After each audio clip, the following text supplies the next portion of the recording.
राष्ट्रपिता महात्मा गांधी ने स्वतंत्रता संग्राम के दौरान देशवासियों में आत्मनिर्भरता का भाव जगाने हेतु स्वावलंबन का संदेश दिया था। उनके इस कल्पना को धरातल पर उजागर किया है झारखंड राज्य की राजधानी से लगभग 25 किलोमीटर दूर स्थित खूंटी जिले के कर्रा ब्लॉक खुनसुली पंचायत के गुन्नी ग्राम ने।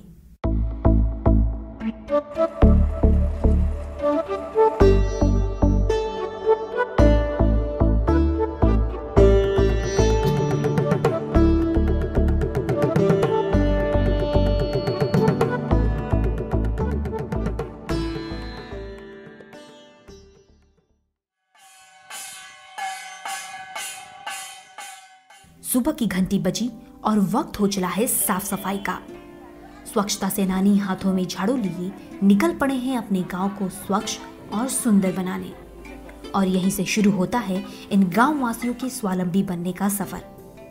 सुबह उठते ही गांव की महिलाएं सबसे पहले अपने घर और आंगन के साथ गांव के सड़कों की सफाई करती हैं और गली चौराहे पर उगी गंदी झाड़ियों की कटाई कर गांव की गलियों को स्वच्छ और सुंदर बनाती हैं। हम लोग घर में ही बस साफ सफाई करते थे या फिर कोई दीदी तो करती भी नहीं थी। हम लोग जैसे खाना उना बनाए फिर खेत में लग जाते, बच्चा को भी अच्छा से नहीं खिलाते थे, न पढ़ाने का ध्यान न कुछ का ध्यान नहीं होता था हम लोग को। लेकिन अब हम लोग सफाई में भी उतर गए हैं। डेली श्रमदान के रूप में हम लोग निकलते हैं साफ सफाई में। और अभी बीमारी भी हम लोग को फर्क दिखा, इसमें बीमारी भी कम हो गया है हम लोग का। अभी देखा जाए तो यहाँ ना मलेरिया एको नहीं हुआ है, कुछ घर में नहीं हुआ है मलेरिया।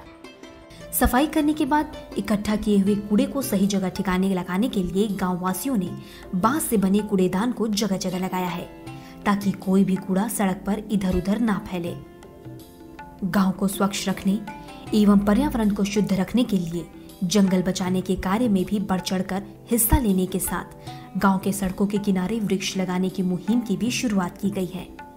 क्योंकि साफ सफाई के साथ पर्यावरण को स्वच्छ रखना कितना जरूरी है, इस ग्राम के वासी भली भांति जानते हैं, जो ये दर्शाता है कि यहाँ के लोग अपने स्वास्थ्य को लेकर भी गंभीर रहते हैं। और यही कारण है कि यह गांव नशा मुक्त गांव की श्रेणी में भी आता है, जहाँ के लोगों ने अब लगभग नशा करना छोड़ दिया है, जिसका यह परिणाम है कि आज इस गाँव के लोग स्वस्थ और खुशहाल जीवन जी रहे हैं। हड़िया, दारू, ये सब नशाबंदी करवा दिए हैं। अभी कहीं से भी लोग आते हैं तो यहाँ हड़िया दारू ढूंढते हैं तो यहाँ सिर्फ नहीं मिलता है। वहाँ कोई भी बोलता है कि वहाँ जाने पे हड़िया और दारू नहीं मिलता।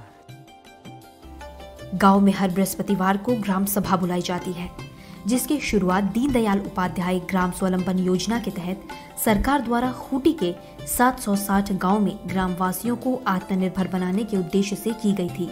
गांव के इस सभा की खासियत यह है कि इसमें सिर्फ गांव के पुरुष ही नहीं बल्कि महिलाएं और बच्चे भी अपनी भागीदारी निभाते हैं। हम लोग केवल सुने थे ग्राम सभा होता है, लेकिन ग्राम सभा तक हम लोग सीमित नहीं थे। हम लोग बस बैठक तक ही सीमित थे।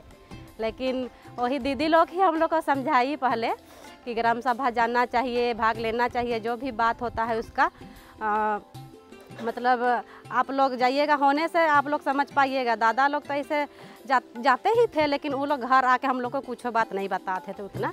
बात किसी सरकारी योजना के उपयोग से गांव के विकास गति तेज करने की हो या खुद अपने श्रमदान के माध्यम से बड़ी से बड़ी परेशानियों का समाधान खोजने की, गुन्नी गांव के लोग मिलजुल कर इस सभा में अपनी सहमति से सभी मुद्दों पर फैसले लेते हैं और उन पर अमल करते हैं।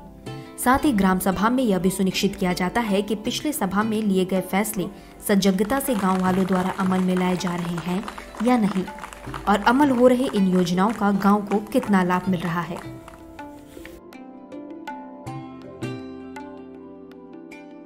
वैसे बात सशक्तिकरण की हो और महिलाओं की चर्चा ना हो यह मुमकिन नहीं। गांव के विकास में महिलाओं की भागीदारी बराबर की रहे, यह सुनिश्चित करने हेतु यहाँ की महिलाओं द्वारा महिला सभा का आयोजन किया जाता है, जो यहाँ दीदी मीटिंग के नाम से प्रसिद्ध है, जहाँ महिलाओं का आत्मविश्वास बढ़ाने का कार्य किया जाता है। नतीजतन आज ग्राम की हर एक महिला अपने विचारों को सभी के सामने रखने तथा अपने और समाज के लिए फैसला लेने में सक्षम है। साथ ही साक्षरता की ओर कदम बढ़ाते हुए आज गांव की लगभग सभी महिलाएं दस्तावेजों पर अंगूठा लगाना छोड़ हस्ताक्षर करना सीख गई हैं।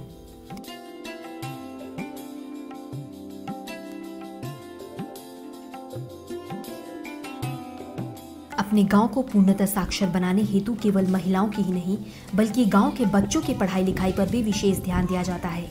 कोरोना जब से शुरू हुआ है तब से हमारे मतलब कि बच्चों का, छोटे छोटे बच्चों या 10th तक हैं जितने भी हैं, वो लोग विद्यालय नहीं जा पा रहे थे और इन लोगों का पढ़ाई पूरा ठप हो चुका था। कोरोना जैसी वैश्विक आपदा के इस दौर में जब सारे स्कूल और कॉलेजों के दरवाजे पर ताला लटका दिया, तब गांव के कुछ युवाओं ने गांव में ही बच्चों की क्लास शुरू की।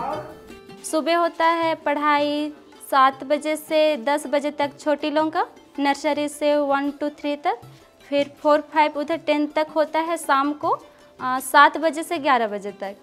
हमारे गांव में इस प्रकार हमने शिक्षा को आगे बढ़ाने की कोशिश कर रहे हैं और इसमें सब कोई माता पिता भाई बहन जो भी हैं सब कोई सपोर्ट कर रहे हैं और करते ही रहेंगे।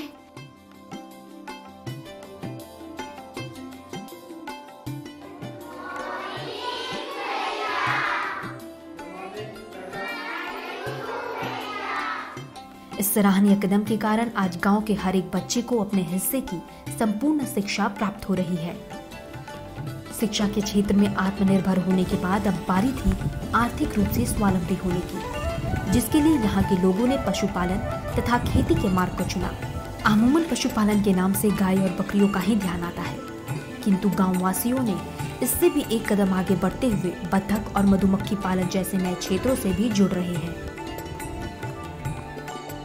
ग्रामीण अर्थव्यवस्था को सुदृढ़ करने के उद्देश्य से झारखंड सरकार द्वारा मनरेगा योजना के तहत महत्वपूर्ण एवं महत्वाकांक्षी योजनाएं जैसे नीलांबर पीतांबर जल समृद्धि योजना, बिरसा हरित ग्राम योजना आदि की शुरुआत की गई है।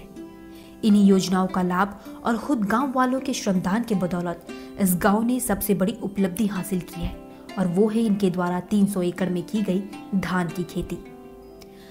गांव वालों ने जल संरक्षण के प्रति अपने कर्तव्यों को भी बखूबी समझा है। मनरेगा के तहत कार्य करते हुए तथा इससे प्रेरणा लेते हुए खुद से श्रमदान कर लगभग 300 एकड़ से भी ज्यादा में मेड़बंदी और टीसीबी का कार्य किया है।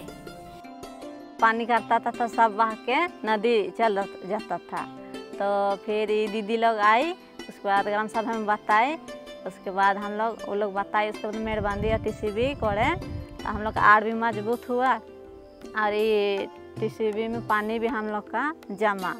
मनरेगा के तहत संचालित इन योजनाओं का उद्देश्य जल का संचय कर भूमि के जल स्तर में बढ़ोतरी करना, मिट्टी के कटाव को कम करना, खेती की सिंचाई के लिए उपयुक्त पानी को संग्रह कर रखना आदि है। परिणाम स्वरूप इन्होंने अपने बंजर पड़े खेतों में वर्षा का जल रोक उन्हें पुनः उपजाऊ बना खेतों में फसलों की हरी चादर बिछा दी है। उम्मीद है कि इस बार गर्मी में भी हम लोग अच्छा खेती कर पाएंगे, काहे कि हम लोग का कुआं इस बार एकदम पूरा लबालब भरा हुआ है। साथ ही खेतों का पानी खेतों में ही रुक जाने से आज गांव की मिट्टी इतनी उपजाऊ हो गई है कि जहां पहले किसान 1 से 2 फसल ही लगा पाते थे, वहीं आज 3 फसल लगाने की तैयारी कर रहे हैं। टीसीबी के मेड़ पर पपीता, रहर इत्यादि की खेती भी की जा रही है। इसके साथ ही ग्राम की दीदियों ने सामूहिक रूप से लगभग 12 एकड़ में JSLPS की मदद से लेमन ग्रास की खेती की शुरुआत की है और लगभग 5 एकड़ में मड़ुआ की खेती भी सामूहिक रूप से दीदियों ने किया है। साथ ही यहाँ के ग्रामीण आम बगानी पर भी जोर दे रहे हैं। क्षेत्र चाहे शिक्षा का हो या रोजगार का, चाहे बात जागरूकता की हो या गांव के सौंदर्यीकरण की, आज गुनी ग्राम के वासी हर क्षेत्र में स्वावलंबी बनकर विकास के पथ पर अग्रसर हैं और यह सब मुमकिन हो पाया है प्रेरक दीदियों के कारण, जिन्होंने घर घर जाकर इन ग्रामवासियों को उनके आत्मबल का एहसास दिला या समझाया है कि प्रगति के लिए परिवर्तन कितना जरूरी है और यह परिवर्तन हम ला सकते हैं आत्मनिर्भर बनकर।